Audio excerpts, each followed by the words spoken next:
Welcome to the Libraries and Weight Rooms podcast, your trusted source for simple strategies to improve your mental and physical fitness. Throughout this podcast, we will discuss how you can manage your mental health by practicing mental fitness, building emotional resilience and curiosity to handle life's challenges. We'll also highlight the crucial link between physical fitness and your overall mental well-being. My name is DJ Ligori, and I want you to realize that you are not alone with this challenge. Thank you for taking the time to listen, and welcome to today's episode. All right, what is up, everybody? Welcome back to the Libraries and Weight Rooms podcast. My name is DJ Ligori, and we are on episode number 104 today. And I want to first apologize. This podcast will not be filmed because I'm currently in the process of moving. Yes, that is correct. We are moving to Tampa, Florida in about 10 days here. And so some of the equipment that I have to actually film myself is all packed up. So this podcast and the next podcast will probably just be audio. And then we'll kick it back up for podcast number 106. Will be live filmed in our new podcast studio in Tampa, which will be probably in my apartment. Like I said last time, we're nothing too fancy here at Libraries and Weight Rooms yet, but that will all be back up and running from a filming standpoint in a couple episodes. So for this podcast, it will all be audio. And what I want to talk about today is something that has always been very, very important to me. And I have tried to live my life to the best of my ability in this way, just because I think it's the right way to live your life. Doesn't necessarily mean that it is correct. There may be some people who don't agree with me on that. But nonetheless, it's what I personally believe in. And what I wanted to talk about today is the art of humble confidence. And this is something that I think I've grown up with, just not only from my upbringing, but also from the people that surrounded me from not only an education standpoint, but also an athletic standpoint, to try to live your life in a humble way, yet also be confident with the actions and the way that you present yourself. And over the past couple of weeks, I've really been leaning more into this because I can feel certain shifts in the way that I think I'm perceiving myself. And I think those shifts are coming from kind of some of the content that I'm producing, whether it is through Libraries and Weight Rooms and this podcast, or whether it is through Acres of Diamonds and a lot of the mental fitness coaching that we're doing with our clients. I can feel myself just kind of growing and just starting to kind of develop into not only, I think, a little bit of an entrepreneur type of mindset, but also I think truly trying to find myself and really find my voice and what is important to me with my life. And one of a quote that I heard, I actually don't even know if this is a quote, but this was something that was said to me a very long time ago. And the saying was that one of the most intimidating things is a man who can harness his emotions. One of the most intimidating things is a man who can harness his emotions. And when I read that, I believe that is ultimately our ability to control our emotions. Yet I don't really know if we can fully control our emotions. I think we can try to manage them and try to make sense of them, because sometimes emotions happen and we really can't control them very well just because we don't really know exactly what they are. So at that point, we have to try and navigate them in some way and do the best of our ability to understand kind of the way that we're feeling. And that statement, though, it was truly a testament to both men and women who can control the way that they act, even though they may not necessarily feel that way. And what it made me think about was this idea that I read in an email a couple weeks ago from a man named Carl Bryan. Carl Bryan sends out the best emails. I highly recommend going and searching, I believe it's Six Figure Coach is his magazine subscription, and going and you can just search Carl Bryan. I bet a bunch of stuff will come up. His emails are fantastic. He said something in an email a while ago that said, if you are easily offended, you're easily manipulated. And that made me think about this saying of controlling our emotions, or at least trying to harness them and manage them in a certain way. And I think this ultimately comes, it'll all tie back into this idea of how do we live a more humble and confident life? How do we mix them together? So if you're easily offended, you are easily manipulated. I want you to just kind of think about that idea for a second. One of the podcasts that I've been listening to is, over the past couple of weeks, is the Jocko Willink podcast. Now, a lot of us might know Jocko Willink. He is a retired Navy SEAL, absolute staple of discipline and consistency, and honor, courage. I really, really enjoy his presence on his podcast. He's always very respectful in the way that he interviews his guests. And so I highly suggest, too, if you're looking for some more podcasts along some of the lines in some of the content that we talk about here, the Jocko Willink podcast is a fantastic podcast to listen to. A lot of the guests that Jocko has on his show are military personnel, and a lot of them are retired Navy SEALs. And over the past couple of episodes, I've been listening to Jocko talk to these Navy SEALs all the way from where they grew up to literally present day, and their whole journey of not only life and the way that they approached life, but also how the Navy SEALs and that community has ultimately shaped their life. Not only from the stories that they all experienced, but also from what it taught them about life and about themselves. And as I listened to a lot of these interviews with these Navy SEALs, these retired Navy SEALs, one of them was, I think we've heard of Admiral William H. McRaven. He had the incredible speech at the University of Texas, I believe it was. You can search his name on Google and have a lot of great stuff come up. Admiral Joe McGuire was another one that I just recently listened to. And then the one that I'm currently listening to is a man named Johnny Kim. And Johnny Kim he was in the Navy. And I'm not sure if he still is in the Navy. I don't think he is, but he was a Navy SEAL. He was a doctor, a physician, and now he is a NASA astronaut.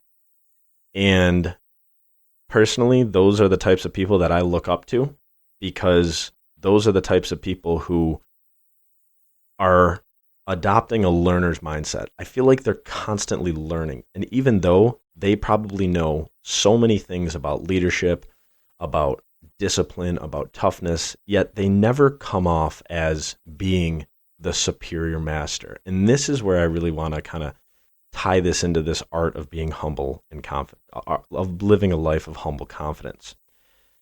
As Jocko Willink was interviewing a lot of these ex-Navy SEALs, these men of just extreme character, extreme accomplishments, some of the stories that they tell and how they handled themselves in those stories are breathtaking. Like, you can't even wrap your head around some of the things that our servicemen and women have to go through sometimes in order to get to where they want to go, right? Or what they have to do in some of these missions. It's incredible.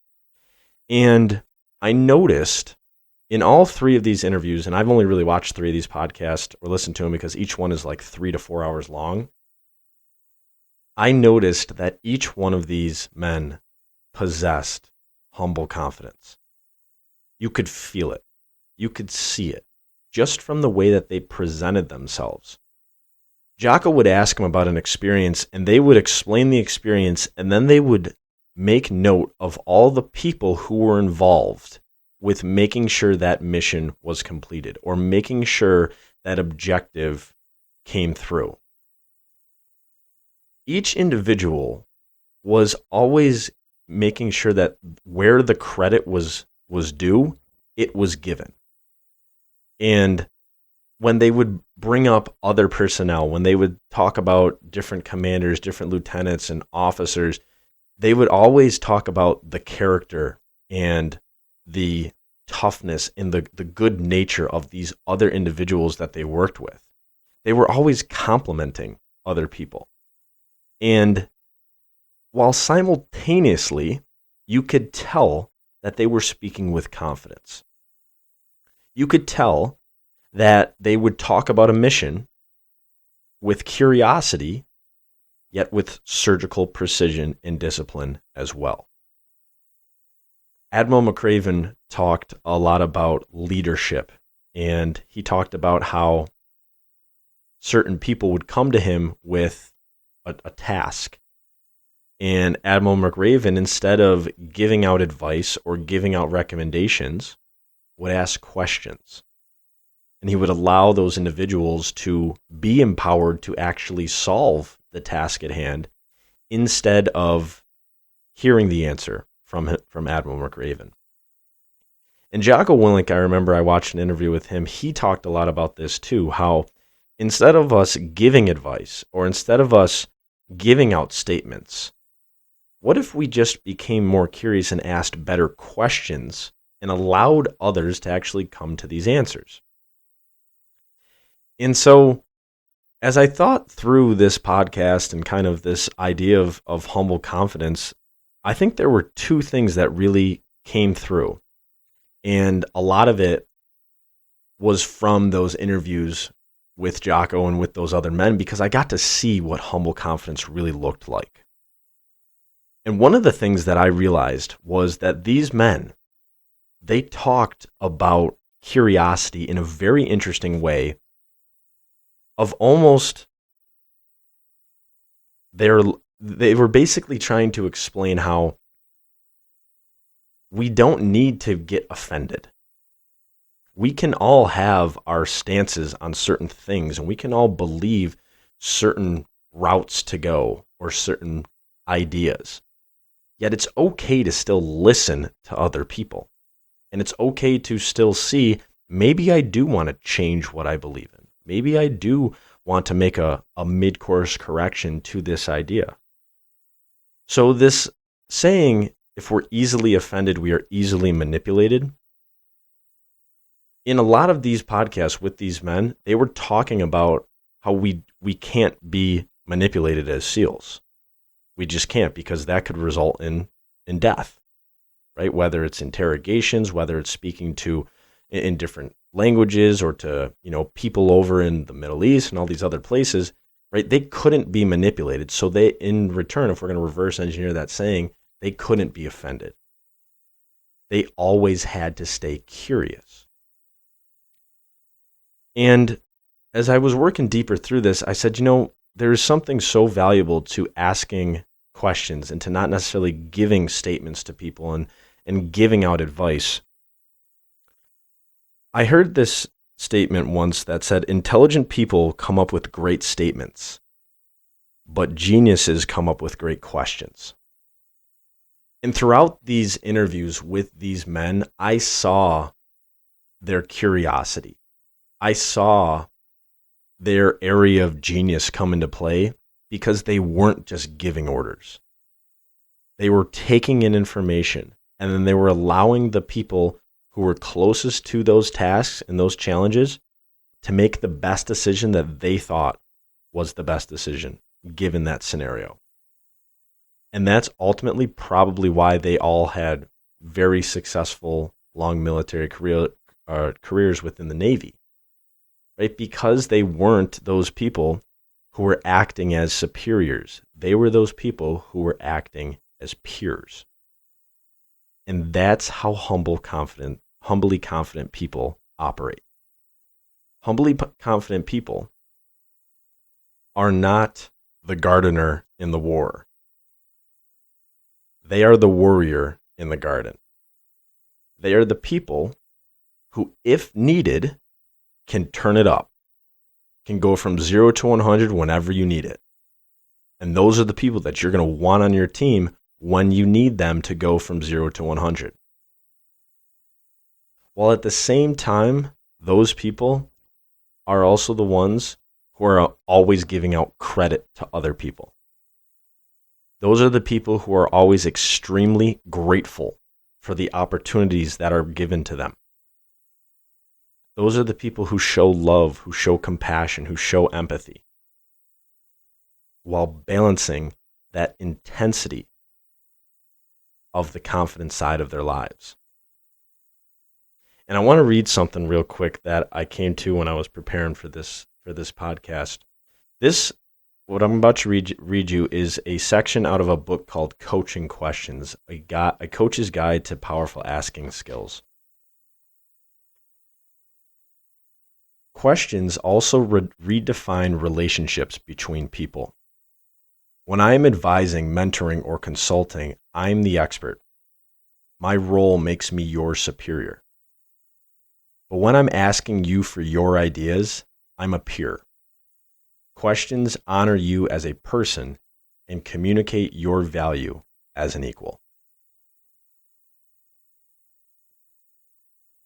So as we kind of wrap up this idea, I just want us to think about, how are you living your life in a humble and confident way? How are you living your life in a curious way? Are you someone who is easily offended? And if you are, do you think you then get easily manipulated? Because at the end of the day, I do not have all the answers. Yet I'm confident in my values and the things that I think are right. And your approval of me is not something that I'm actively going out and searching for and trying to win over. Because I already approve of myself. And I'm going to be humble about that. I'm not going to push that in your face. I'm going to make sure that I give credit to where credit is due. I'm going to make sure that I am always extremely grateful for the people I have in my life, for the opportunities I have in my life, and for who I am in my life. And at the same time, I'm going to be confident. I'm going to know what my values are. You're going to know that when you're dealing with DJ Liguori or this person, this is what you're going to get. And I'm going to show you compassion, and I'm going to show you love, and I'm going to show you empathy because I show myself empathy. Well, at the same time, when we're ready to tune it up, let's lock and load. That is how we live these humble, confident lives. And that is what I think and I believe can truly change the way that you completely operate throughout your whole life. We don't have to be quiet and ridiculously humble and soft and gentle all of our lives, because then we're just going to get trampled. While at the same time, we do not have to be loud and obnoxious and in your face and flamboyant about everything we believe is right with the world or wrong with the world. We can find a balance. We can find a mixture. And I hope today's episode was a small glimpse into how we could do that. So, thank you guys so much for tuning in to today's episode. I know we went a little bit long, but as you can see, this idea of humble confidence is extremely important to me. And I also want to say thank you to Jocko Willink and all of the servicemen and women who possess this quality of humble confidence. Just listening and watching these individuals, the way that they talk, I said, that's how I want to operate. That's how I think we can all operate. And I think that will build a stronger world and better leaders moving forward. So, thank you all so much for tuning in to today's episode, number 104 of the Libraries and Weight Rooms podcast. Everybody have a great week. We will talk to you guys soon. We'll see you. Thank you for listening to today's episode of the Libraries and Weight Rooms podcast. If you received something interesting from today's episode, we would kindly appreciate if you could leave us a rating or a review, or even share this podcast with someone you believe needs to hear its message. The Libraries and Weight Rooms brand is a division of our parent company, Acres of Diamonds, where we are on a mission to end mental suffering through mental fitness. If you would like to learn more about our mission and support this cause, please visit our website, at www.youracresofdiamonds.com. Take care, keep leading, and we will talk to you soon.